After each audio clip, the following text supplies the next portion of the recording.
దేవునికి దగ్గర ఉన్నామా దూరం ఉన్నామా మనకి తెలియకుండా బ్రతుకుచున్నాము. కనుక ఈ దినము దేవుడు మన కొరకు సిద్ధపరిచిన దేవుని వాక్యం ధర్మశాస్త్రం విషయంలో బయలుపరిచాడు. అంటే పరిశుద్ధ గ్రంథాన్ని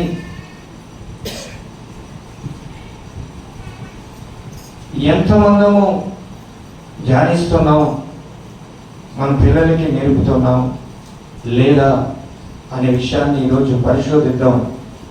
ఎందుకంటే ధర్మశాస్త్రమును ధ్యానించకపోతే, ధర్మశాస్త్రమును చదవకపోతే, దానిని నిరంతరము మనం ధ్యానించిన ఎడల లేదా మన పిల్లల చేత ధ్యానింపని ఎడల మనము తొట్టిల్లిపోతాము, మన పిల్లలు కూడా తొట్టిల్లిపోవడానికి బహుదారి కనిపిస్తుంది.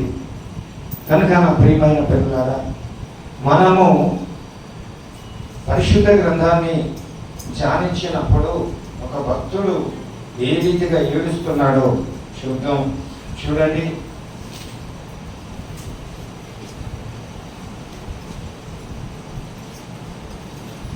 కీర్తన గ్రంథం 119వ కీర్తన గ్రంథం నుండి 119వ కీర్తన 136వ వచనాన్ని ధ్యానిద్దాం. 136వ వచనాన్ని ధ్యానిద్దాం. చినులు నీ ధర్మశాస్త్రము అనుసరింపకపోయినందుకు నా కన్నీరు ఏరులై పారుచున్నది. ప్రార్థన చేసుకుందాం. పరిశుద్ధుడా, పవిత్రుడా, నీకు వందనాలు చెల్లిస్తున్నాం తండ్రి. నీవు పరిశుద్ధ గ్రంథమును, నీ ధర్మశాస్త్రమును, నీ ప్రియులుగా పిలబడిన, నీ రక్తం ఇచ్చి కొనుక్కున్న నీ పిల్లలకు నీవు నీ గ్రంథాన్ని ఇచ్చి ఉన్నావు, నీ ధర్మశాస్త్రముని ఇచ్చి ఉన్నావు. చీనలు నీ ధర్మశాస్త్రమును అయ్యా దేవా, నీ ధర్మశాస్త్రమును అనుసరింపకపోయినందుకు నా కన్నీరు ఏరులై పారుచున్నాయి. భక్తుడైన దావీదు ఏడుస్తున్నాడని సన్నిధిలో కూర్చొని కన్నీరు కారుస్తున్నాడు. ప్రభా, నీ ధర్మశాస్త్రము ధ్యానించలేదు కనుక అనుసరించలేని బ్రతుకులేకపోయేది. మేము ధ్యానించలేకపోతున్నాం, మా పిల్లలు కూడా ధ్యానించలేదు. మేము నేర్చుకోలేదు కనుక మా పిల్లలు కూడా నేర్చుకోలేదయ్యా. నీ కృపా బాహుల్యమును బట్టి ఆవరించి నీ దాసును ప్రేమించి ఇచ్చిన శరీర ఆత్మీయ బిడ్డలందరినీ ఆవరించిన అట్టి కృపలోకి అందరినీ నడిపించమని బతిమాలుకొనిచున్నాను. పరిశుద్ధ గ్రంథము నీది, వాక్యము నీవై ఉన్నావు. కూడిన కుమారులు కుమార్తెలు నీవారు ప్రభువా. నీ దాసుడు వట్టి దూరం వంటి వాడే. నీ దాసుని మరుగుపరిచి నీ కుమారులకును కుమార్తెలకును నీ దాసులకును నీవే బోధించమని యేసుక్రీస్తు నామములో ప్రార్థించి అడిగి వేడుకొని పొందుకొని ఉన్నాము తండ్రి. ఆమేన్. ఆమేన్. నా ప్రియమైన పిల్లలారా, సహోదరి సహోదరులారా, జ్ఞాపకం చేసుకోండి. కీర్తనకారుడైన దావీదు ఆనాటికి ఉన్న ఇశ్రాయేలీయులు తన జనులను చూసినప్పుడు ఆయనకి వేదన కలిగింది. దేవుని సన్నిధిలో కూర్చొని కన్నీరు కారుస్తున్నాడు. ఎవరైనాను బాధలు వచ్చినప్పుడు, శ్రమ వచ్చినప్పుడు, వారికి ఉన్న ఇబ్బందులను బట్టో, రోగాలు బట్టో, తన సహోదరునికి కలుగుచున్న శ్రమని బట్టో ఎవరైనా కన్నీరు కారుస్తారు. కానీ దావీదు కారుస్తున్న మాటని చూస్తే, జనులు నీ ధర్మశాస్త్రమును అనుసరింపపోయినందుకు నా కన్నీరు ఆమేన్. ఏమని పారుతుందంట? ఏరులై పారుతుంది. ఎందుకు పారుతుందంట అని అంటే, దేవుడిచ్చిన ధర్మశాస్త్రమును ధ్యానించలేదు కనుక, అనుసరించలేదు కనుక ఆయన కన్నీళ్లు ఏగలైపోతున్నది. ఆనాటి కాలంలో దావీదే కనిపిస్తున్నాడు. ఇశ్రాయేలులో ఎవరు కూడా ధర్మశాస్త్రాన్ని ధ్యానించేవారు ఉన్నారు, నిరంతరము దాన్ని ధ్యానించేవారు ఉన్నారు, కనిపిస్తున్నారు. కానీ ఎవరు కనబడట్లేదంట. చెప్పాలి నా ప్రియమైన పిల్లలు, అంటే ధర్మశాస్త్రాన్ని అనుసరించేవారు ఆయనకి కనబడట్లేదు నా ప్రియులరా, కనబడట్లేదు కనుక దావీదు ఏరులై పారుతున్నాయి తన కన్నులు నుండి, కన్నీరు ఏరులై పారుతున్నాయి. గ్రంథమంతా తెరిచి చూసినా దావీదు మాత్రమే కనిపిస్తాడు. తన కన్నుల నిండా వచ్చిన కన్నీరు వలన తన పరుపు ఏమవుతుంది, పరుపుని తేలిపోయేంత ప్రార్థన, కన్నీటి ప్రార్థన దావీదే చేసినట్లు మనకు లేఖనంలో కనిపిస్తుంది. కనుక జనులు తన అనుసరింపకపోయినందుకు కన్నీరు గారుస్తున్నారు.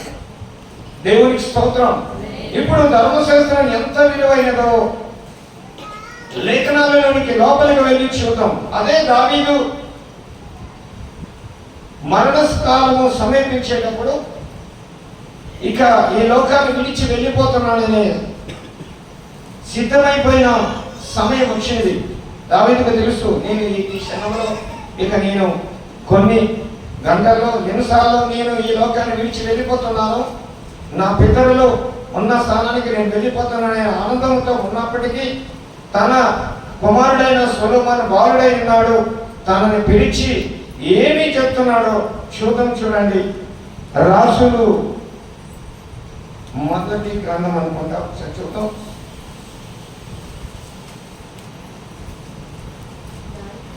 ఓకే, 2వ అధ్యాయం మొదటి వచనం చదువుకుందాం.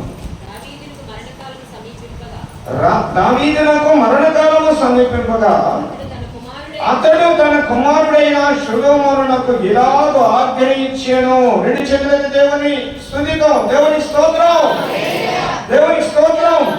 నా ప్రియమైన పిల్లలారా, కన్నీరు ధర్మశాస్త్రమును తన చెనులు దేవుని పిల్లలని చెప్పబడిన వారు ధర్మశాస్త్రమును ధ్యానించిన వారు కనిపిస్తున్నారు, ధ్యానించిన వారు కనిపిస్తున్నారు. ఇరువురు కనబడినను ఎవరు కనబడలేదు? మిమ్మల్ని అడుగుతున్నాను, చెప్పాలి, ఏమర్థమవుతుందండి?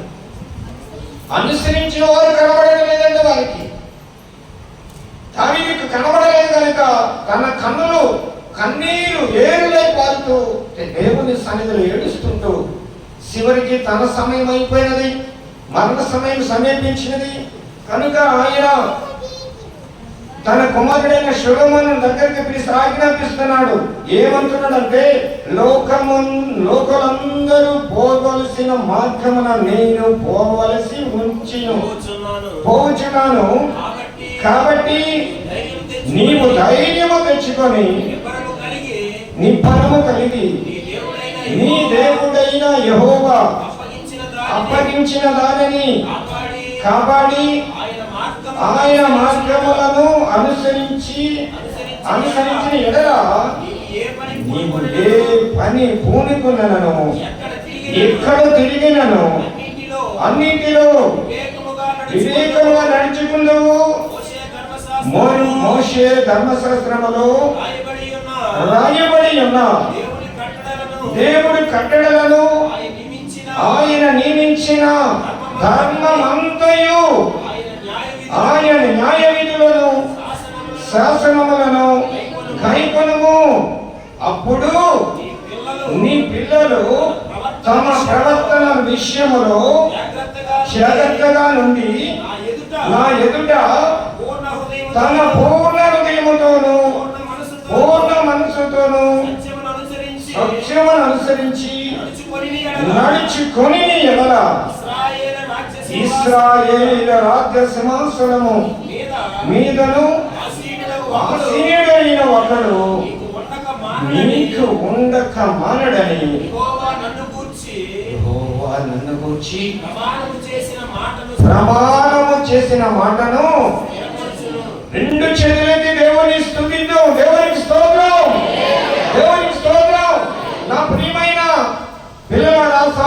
సహోదరులారా, బాగా గమనించాలి. దావీదుకు దేవుడిచ్చిన మాట నెరవేరాలంటే మరణ సమయంలో తన కుమారుడైన సొలొమోనుని దగ్గరకు పిలిచి ఏమని బోధిస్తున్నాడు? లోకమందరూ పోవలసిన మార్గమున నేను పోవచ్చున్నాను. అందరూ పోతున్నారు, నేను కూడా పోతున్నాను, వెళ్ళిపోతున్నా. నా సమయం అయిపోయినది కనుక నేను వెళ్ళిపోతున్నాను. కానీ నువ్వేం చేయాలి? నువ్వు ధైర్యం తెచ్చుకొని నిబ్బరము కలిగి నీ దేవుడైన యెహోవా, దేవుడైన యెహోవా ఆజ్ఞించిన ఆజ్ఞలను, శాసనములను, ధర్మమంతయు నువ్వేం చేయాలి? అనుసరించాలి. కైకొనాలి, అవి నెరవేర్చాలి. ఇది నీ పని అంటూ ఏమంటున్నాడు అని అంటే, మోషే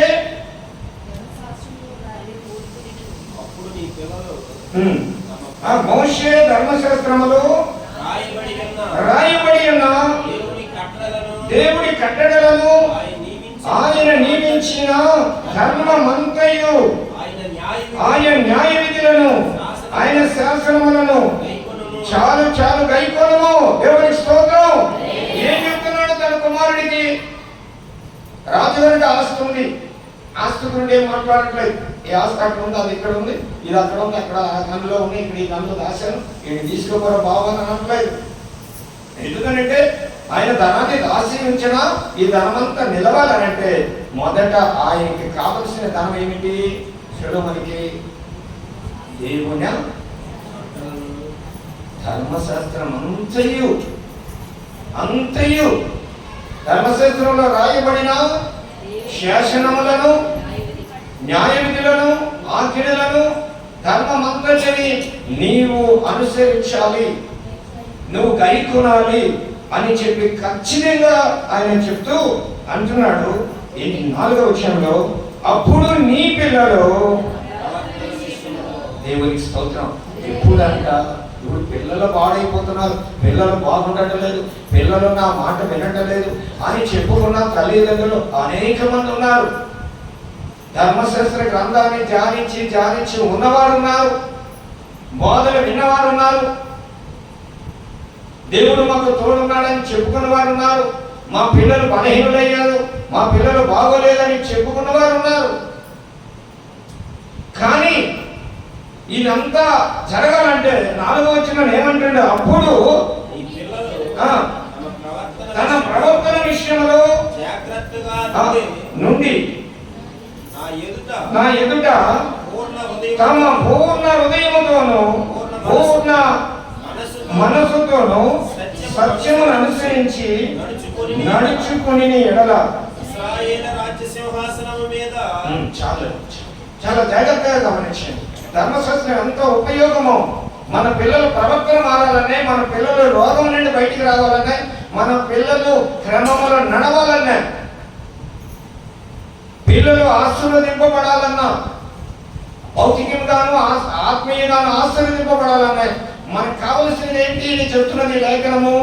మన పితరుడైన దావీదు చెప్తున్నాడు తన కుమారునికి. ఆయన కనుక్కున్నాడు, లోకములో తనలో ఉన్న ప్రజలలో ధర్మశాస్త్రం ధ్యానించిన వారు కనిపిస్తున్నారు. రెండవది చూస్తే వీరు ధ్యానించిన వారు ఆశ్చర్యపోకుండా కనబడుతున్నారు కనుక తన కన్నీరు, దేవుని సన్నిధిలో కూర్చొని తన కన్నీరు ఏరులై పారుతున్నదని చూసి తన కుమారుడైన సొలొమోనుకి తన మరణ సమయంలో బోధిస్తున్నాడు. దేవునికి స్తోత్రం. ఈ ధర్మశాస్త్రాన్ని అనుసరించిన వారి పిల్లలు ఎలా ఉంటారంట? 4వ వచనం, అప్పుడు నీ పిల్లలు తమ ప్రవర్తన విషయంలో, దేవునికి స్తోత్రం. తల్లి సంవత్సరం తల్లి వెంటెక్కితే లేదా కొట్టెక్కితే పెళ్ళేమవుతుంది? తల్లిదండ్రులు ఆరాధన మానుకొని పన్ను పాటలకు వెళ్ళిపోతున్నాం అనుకుందాం. ఉన్నది ఆ బ్యాచ్. పిల్లలు ఏం చేస్తారు చెప్పాలి. నా ప్రియమైన పిల్లలారా, అనుసరించిన మనసు నీకు లేకపోతే నీ పిల్లలు ఏం చేస్తారు? మనలోనే చాలా మంది తండ్రులు వచ్చి మా పిల్లలు మా మాట వినటం లేదు అని ఎందుకంటారు? అసలు నువ్వు వింటే కదా దేవుడి మాట, దేవునికి నువ్వు లోబడితే కదా, దేవుడితో నువ్వు సాహసం చేస్తే కదా అప్పుడు నీ పిల్లలు సరైన మార్గంలో వెళ్తారు, వారికి కూడా భయం పుట్టుచున్నది అని దావీదు చెప్తున్నాడు, నేను కాదు అంటూ ఆ చివరి మాటను చూస్తూ ఇంకా వేరే దగ్గరికి వెళ్దాం. చూడండి చివరి మాట అక్కడే ధ్యానిద్దాం. 4వ వచనంలో ఇశ్రాయేలు రాజ్య సింహాసనము మీద ఆసీనుడగు ఒకడు నీకు ఉండక మానడని యెహోవా నన్ను వచ్చి ప్రమాణము చేసిన మాటను స్థిరపరచును. దేవునికి స్తోత్రం. చాలా జాగ్రత్తగా గమనించండి. దావీదుకి దేవుడు వాగ్దానం చేశాడు, ఇశ్రాయేలీయులు సింహాసనం మీద నీ గర్భాన పుట్టినవాడు, నీ ఎముక నుండి వచ్చినవాడు, నీ నరము నుండి పుట్టినవాడు ఒక్కడు ఉండక మానడని దేవుడు ప్రమాణం చేశాడట. కానీ అది స్థిరపడాలంటే తన కుమారుడు ఏం చేయాలంటున్నాడు?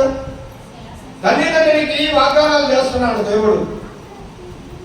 తల్లిదండ్రులను నిలబెట్టడానికి విస్తారమైన వాగ్దానాలు చేసి మాటిచ్చి నెరవేరుస్తున్నాడు. మరి పిల్లల పట్ల నెరవేరాలంటే ఏం చేయాలి? పిల్లలు చెప్పాలి, మీరే చెప్తేనే ముందుకెళ్తారు, ప్రార్థన ఆమె అనేస్తారు. ఏం చేయాలి? మీరు ధర్మశాస్త్రములను గమనించాలి. ధర్మశాస్త్రంలో ఉన్న శాసనములను, న్యాయ విధులను, కట్టడలను, ధర్మమంతటిని, ఇంకా ఎన్ని చాలా ఉన్నాయి, ధర్మమంతటిని గ్రహించి ధ్యానిస్తుంటే గ్రహిస్తాం. ఏది ఎక్కడ గ్రహింపు వస్తుంది? ధ్యానిస్తుంటే ఇది న్యాయ విధ, ఇది కట్టడ, ఇది ధర్మమా, ఇది మనం అనుసరించాలా అని చెప్పి మనకు అర్థమవుతుంది కనుక మనం నడుస్తాం కనుక మన పిల్లలు మన వెనుక నడవడానికి ప్రయత్నం చేస్తారు. వారు తొలగిపోయినను దెబ్బ కొట్టి దేవుడు తీసుకొచ్చి తన మార్గంలో నిలబెడతాడు.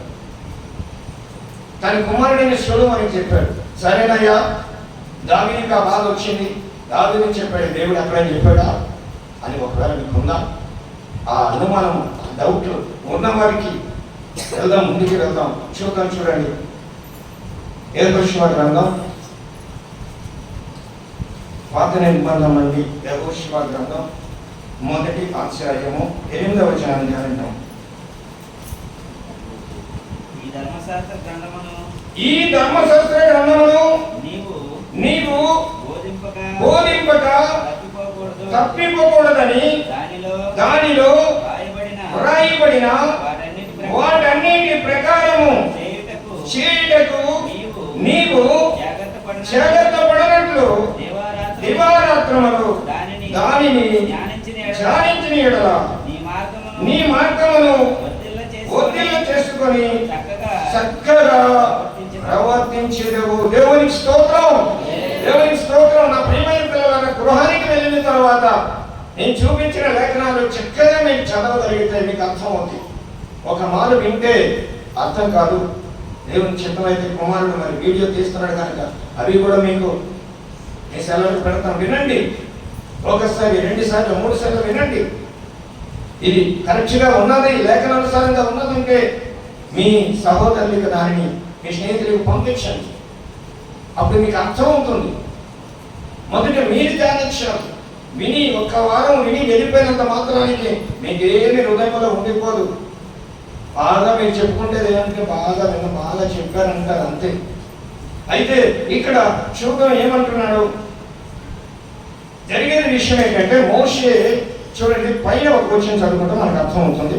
యెహోవా శాపకుడైన మోషే మృతి పొందిన తర్వాత యెహోవా నూను కుమారుడైన మోషే పరిచారకుడైన యెహోషువతో ఇలాగూ, దేవునికి స్తోత్రం. దేవుడే చెబుతున్నాడు, అది తండ్రి చెప్పట్లేదు, శరీరం చెప్పట్లేదు, దేవుడే చెబుతున్నాడు. మోషేని పిలిచాడు, అయిపోయింది, ఇక అయిపోతే నేను పాలుదైన ప్రపంచ దేశములకు వెళ్ళడానికి సిద్ధంగా ఉన్నారు. మధ్యలో ఒక నది అడ్డుతున్నది, యోర్దాను అడ్డుతున్నది. అక్కడికి వెళ్ళినప్పుడు మోషే నిద్రించాడు, దేవుని దగ్గరికి ఆయన వెళ్ళిపోయాడు. కనుక ఏం చేయాలని చెప్పి జనము అలాగే యెహోషువ బాధపడుతున్నప్పుడు యెహోషువ దగ్గరికి దేవుడే వచ్చి మొదట ఆయన చెప్పినది ఏమిటి అని అంటే, ఆ ధర్మశాస్త్రం గుండె చెప్తున్నాడు. 8వ వచనం అంటున్నాడు, ఈ ధర్మశాస్త్ర గ్రంథమును నువ్వు బోధింపక తప్పిపోకూడదు. ఎవరికి చెప్తున్నాడు? సావుకుడు కనుక సావుకుడికి చెప్తున్నాడు. సావుకుడు అయిన వాళ్ళు ఏం చేయాలి? ధర్మశాస్త్రం ఏం చెప్తున్నది? తప్పగా బోధించాలి. అంతేనా? కాదు, తప్పిపోకూడదు. సేవకుడు జనులు తప్పిపోవచ్చు, సేవకుడు తప్పిపోకూడదు. జనులు తప్పిపోవచ్చు, తప్పు చేయొచ్చు, సేవకుడు చేయకూడదు. సేవకుడు ఆశ్రయించి బోధించాలి. ధర్మశాస్త్రం ఏం చెప్తుందో దానినే బోధించమని చెప్తున్నాడు. చెప్తూ తప్పిపోకూడదు. దానిలో వ్రాయబడిన వాటన్నిటి ప్రకారము వాటన్నిటి ప్రకారము చేయుటకు నీవు జాగ్రత్త పడును. నీవు అంటే సేవకుడు జాగ్రత్త పడాలంటే ఏం చెప్తున్నాడు? దివారాత్రులు దాన్ని ధ్యానించిన ఎడల మార్గమును వర్ధిల్ల చేసుకుని నీ మార్గమును నీవు వర్ధిల్ల చేసుకుంటా. నీవు వర్ధిల్ల చేసుకుంటావు. ఎలా? శ్రద్ధగా ప్రవర్తిస్తాడు. చక్కగా అయినా శ్రద్ధగా అయినా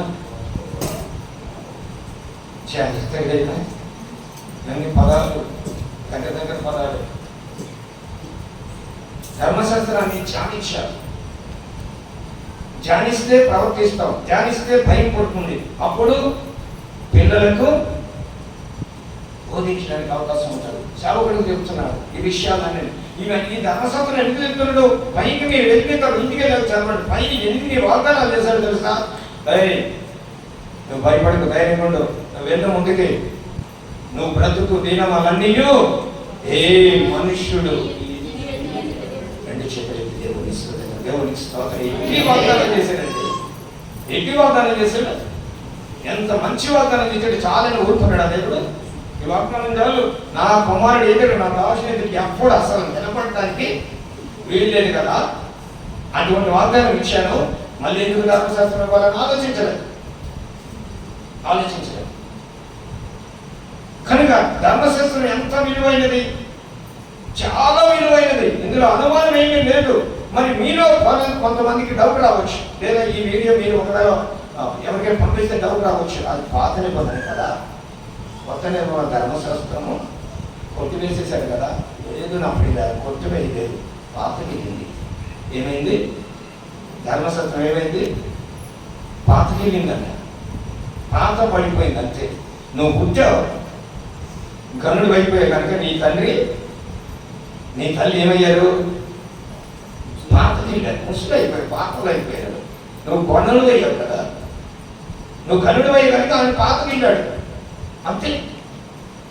తండ్రి లేకుండా నువ్వు ఎక్కడున్నావు? ఆలోచన లేకుండా మాట్లాడే వాళ్ళు అనేక మంది ఉన్నారు.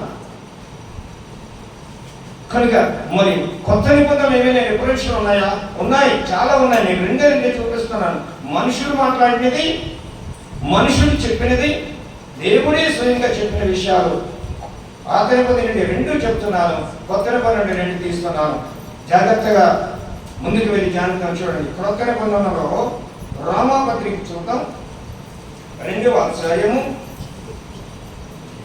13వ వచనం. పౌలన్న గారు రోమా సంఘానికి రాస్తున్నాడు ధర్మశాస్త్రం నుండి. ఓకే, ధర్మశాస్త్రం వినివారు దేవుని దృష్టికి ఏం కాదు, నీతిమంతులు కారు గాని ధర్మశాస్త్రమును అనుసరించి ప్రవర్తించి వారే నీతిమంతులుగా ఎంచబడతారు. దేవునికి స్తోత్రం. ఇక ధర్మశాస్త్రమును బోధించే వాళ్ళలో, ఆశించే వాళ్ళు, ధ్యానించే వాళ్ళు, నేర్చుకున్న వారిలో పౌలన్నకి మించేవారు ఎవరున్నారు? ఎవరు లేరు కదా.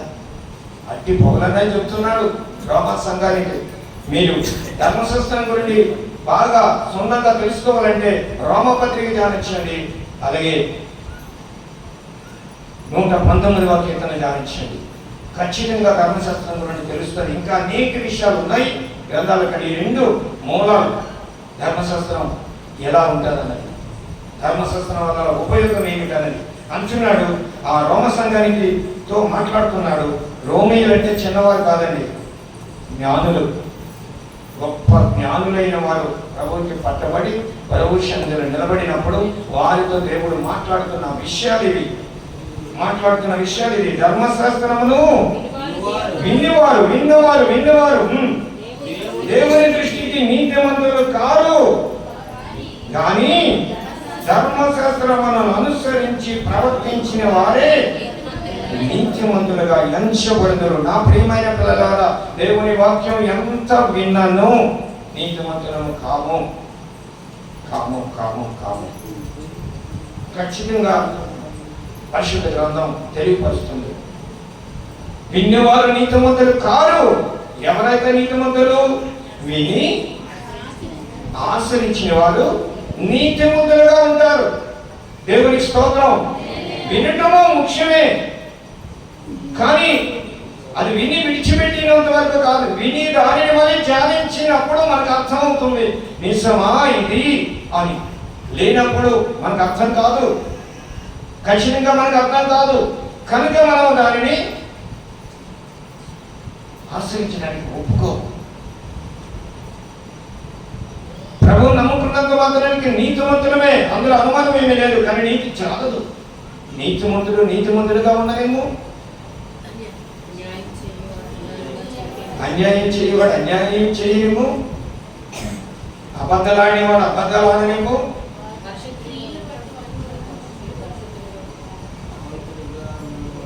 పవిత్రుడిగా ఉండలేము. ఎంతమందికి కార్యక్రమం చెప్తుందని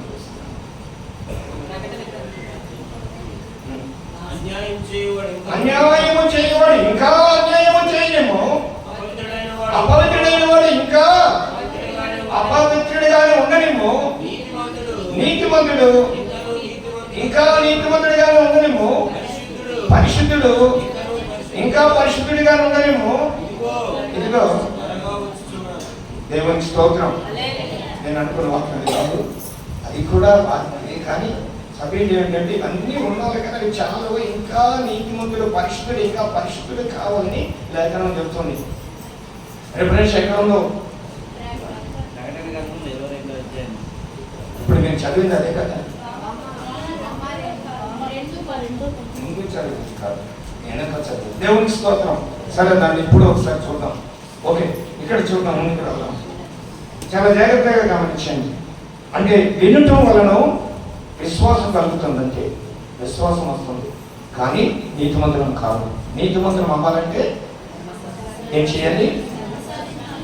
అనుసరించాలి. విన్ని దానిని ఇది అని, ఇది దేవుని వాక్యం, ఇది మనం అనుసరించాలని గ్రహింపు వచ్చిన దాన్ని అనుసరించడం ప్రారంభించాలి. ఒకవేళ అనుసరించలేదనుకోండి, తీర్పులోకి వెళ్దాం అనుకుందాం. అనుసరించకపోతే ఎక్కడికి వెళ్తాం? రాత్రి కాలం తెలియపరచబడింది కదా.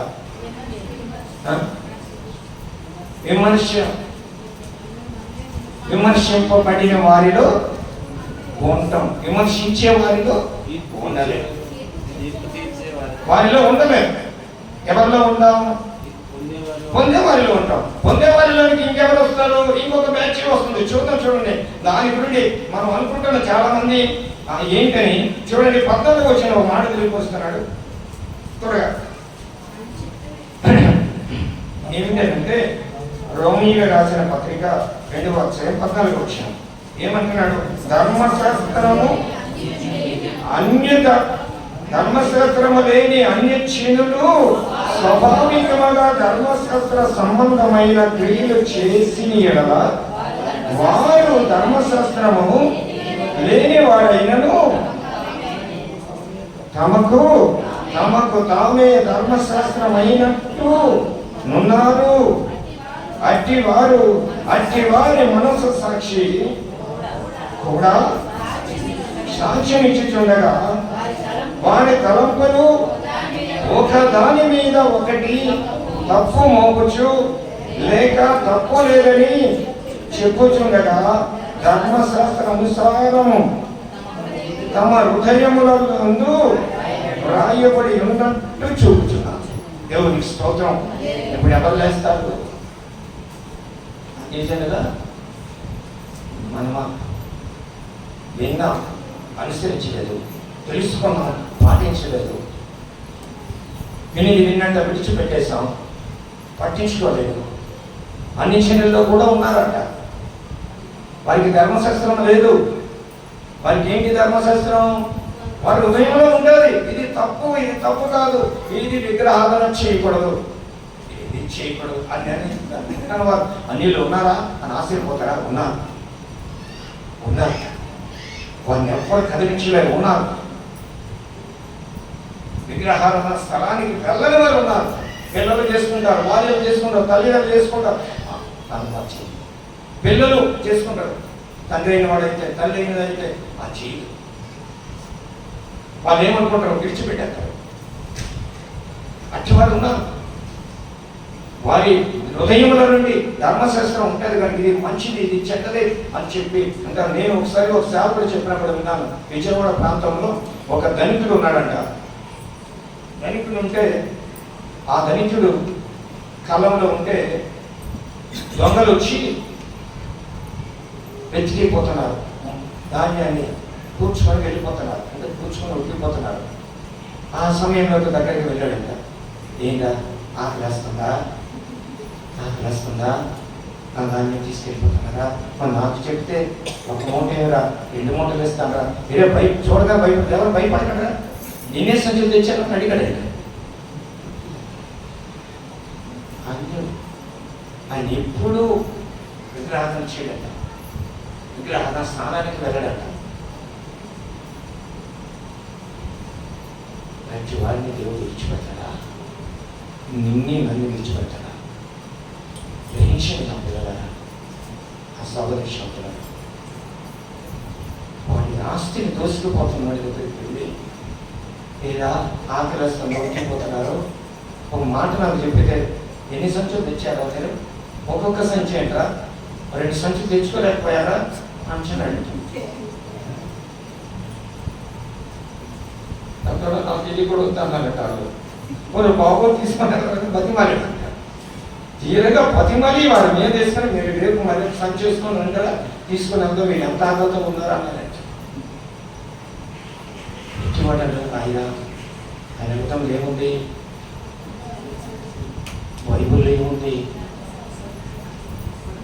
ధర్మశాస్త్రం ఎరగని అన్ని చిన్నలు ధర్మశాస్త్రం విని విని విని విని సౌకులు మందగిళ్ళంటే విని మనము ఆ స్పాట్కి ఎక్కడికి జీవిత దగ్గరికి వెళ్ళినప్పుడు ఎవరు పిలుస్తారంటారు? ఖచ్చితంగా ప్రియమైన పిల్లలారా, లేఖనాలు వ్యర్థము కాదు. మరి కొత్త నిబంధనలు ఒకటే ఉందా? దేవుడు చెప్పేటట్టు ఉంది.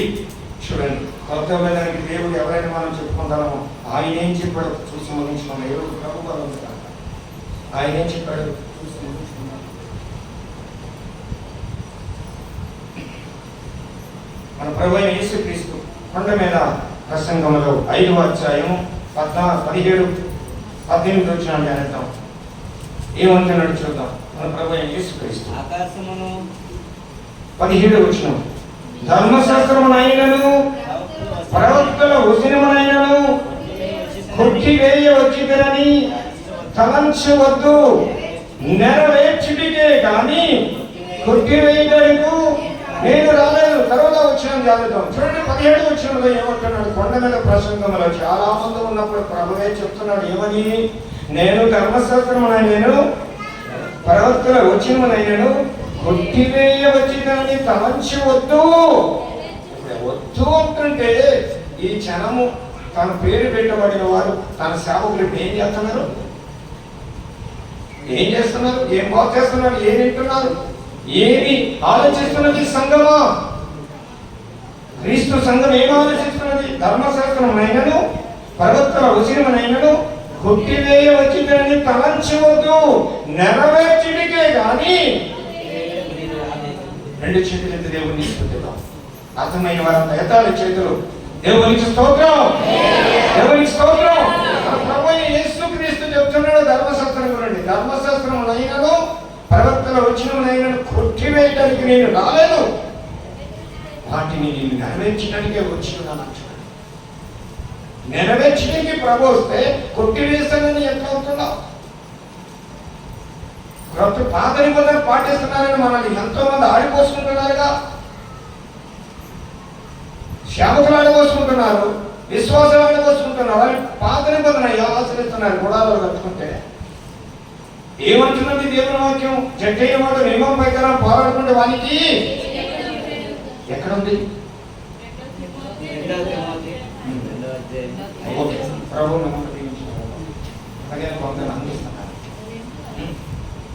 దేవునికి స్తోత్రం. జట్టైన వాడు నియమం ప్రకారం పోరాడుకుంటే వానికి కిరీటం లేదని చెప్తుంటే అనేక మంది మనల్ని ఆడిపోసుకున్న వారు ఉన్నారుగా. అర్థం కాదు వాక్యం. నేను అనుకుంటాను వారికి వాక్యం ధ్యానించిన అది మరుగైపోయిందేమో, దేవుడు మరుగు చేసిందేమో. దేవునికి స్తోత్రం. ఏమంటున్నది ప్రభు? ఏమంటున్నాడు? ధర్మశాస్త్రమునైనను ప్రవక్తల వచనమునైనను కొట్టివేయటకు నేను రాలేదు, నెరవేర్చడానికి వచ్చాను. ఇంకేమంటున్నాడు చూడండి, 18 వచ్చి ఆకాశము భూమియు గతించిపోయినను ధర్మశాస్త్రం అంతయు నెరవేరు వరకు దాని నుండి ఒక పుల్లైనను ఒక సున్నైనను తప్పిపోదని నిశ్చయముగా మీతో చెప్పుచున్నాను. దేవునికి స్తోత్రం. సంఘంతో చెప్తున్నాడు. ఏమని చెప్తున్నాడు? ఏమని చెప్తున్నాడు అనంటే ఆకాశమును భూమియు గతించిపోయినను, ఆకాశమును భూమియు ఏమవుతాయంటే నేను వాతావరణం అంటారు చూడండి. ప్రభు వారింటికి వాళ్ళకి అర్పణిస్తాడు. వాతావరణం బాబు అని అంటారు కదా, బాబు వచ్చినప్పుడు అంటారా కదా. వీళ్ళు ఎంతమంది అయినా ఉంటారు, తల్లులు పిల్లలకి, తండ్రులు పిల్లలకి విసిగిస్తుంటే అంటారా లేదా? ప్రభు అంటాడు. ప్రభు ఆల్రెడీ అభ్యసించినాను, కానీ మనం అనేస్తాం. మరి మరణం వచ్చినప్పుడు ఏం చేస్తాం? గోవాలు తిరుగుతాం, తప్పించిన బాబు తప్పించే. ముందేమో మరణం కోరుకుంటాం, తర్వాత అదే కడుక్కోవాలి. దేవునికి స్తోత్రం. దేవునికి స్తోత్రం. కనుక దేవుడే చెప్తున్నాడు ఆకాశంలో భూమి ఏమంటున్నాడు? అవి గతించిపోతాయి, కానీ నా ధర్మశాస్త్రం అంతయు నెరవేరే వరకు దాని నుండి ఒక పుల్లైనను ఒక సున్నైనను తప్పిపోదని నిశ్చయముగా మీతో చెప్తున్నాడు. సంఘంతో చెప్తున్నాడు, క్రీస్తు సంఘంతో చెప్తున్నాడు. నిశ్చయంగా చెప్తున్నాడు, ఏది పోదు, ఖచ్చితంగా పోదని చెప్తున్నాడు. కనుక ప్రభు మాట వింటావా? యెహోవైన యెహోషువ చెప్తున్న యెహోవా మాట వింటావా? భక్తుడైన దావీదు చెప్పిన మాట వింటావా? కొత్త నిబంధనకి గనుడేర్పించుకున్న పౌలు మాట వింటావా? ప్రజల మాట వింటావా? ఎవరు గొప్పవారు? ఆలోచించండి నా పిల్లల. పాత నిబంధన, నేను అనుకుంటాను పాత నిబంధన చాలా శ్రేష్టమైనది అనుకుంటాను. ఎందుకో తెలుసా? మనకు అందరికీ అర్థమైనది ఏలుబడి చేసేది ఒకటి, అదే ఎక్కువ అందరు సేవకులు కలుగుతారు. ఏంటది?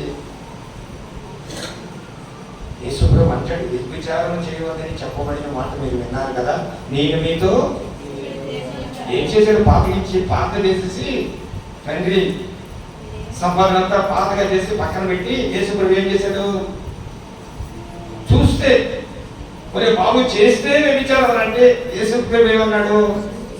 కన్నులతో చూస్తే నీ శత్రువుని ప్రేమించి, నీ పొరుగు వారిని ప్రేమించి నీ శత్రువుని ద్వేషింపమని చెప్పబడిన మాట ఉంది కదా. నేను మీతో చెప్పినది ఏమనగా,